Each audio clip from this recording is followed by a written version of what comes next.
Veteran journalist association ఆధ్వర్యంలో ప్రముఖ పాత్రికేయులు డాక్టర్ ఎన్ భాస్కర్రావు రచించిన Chronicles of a village boy in New Delhi పుస్తక ఆవిష్కరణ కార్యక్రమం హైదరాబాద్లో ఘనంగా జరిగింది. తెలంగాణ సారస్వత పరిషత్లో నిర్వహించిన ఈ కార్యక్రమానికి లోక్సత్తా అధినేత జయప్రకాష్ నారాయణ్, పాత్రికేయులు వి హనుమంతరావు, పుత్తూరు వెంకటేశ్వరరావు, టిహెచ్ చౌదరి, జిఎస్ వరదాచారి, సాక్షి ఎడిటోరియల్ డైరెక్టర్ రామచంద్రమూర్తితో పాటు పలువురు ప్రముఖులు పాల్గొన్నారు. ఈ సందర్భంగా సీనియర్ పాత్రికేయులు వి హనుమంతరావును సిఎంఎస్ తరపున లైఫ్ టైమ్ అచీవ్మెంట్ అవార్డుతో సత్కరించారు.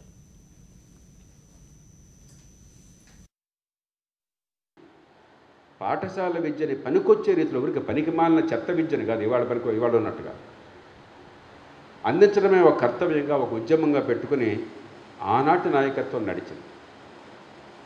ఏం జరిగింది ఇవాళ?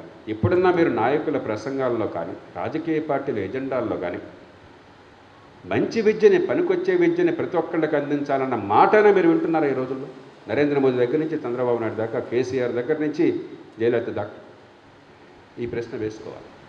తనకంటూ ఒక స్థానాన్ని సంపాదించుకునే క్రమంలో ఒక కఠినమైన నిబంధనలు తనకు తాను విధించుకొని ఆ విలువలకు లోబడి ఆయన ప్రస్థానం సాగించారు. ప్రజాభిప్రాయ సేకరణ ఇండియాలో ఒక శాస్త్రీయంగా నిర్వహించిన వ్యక్తి డాక్టర్ భాస్కర్రావు గారు.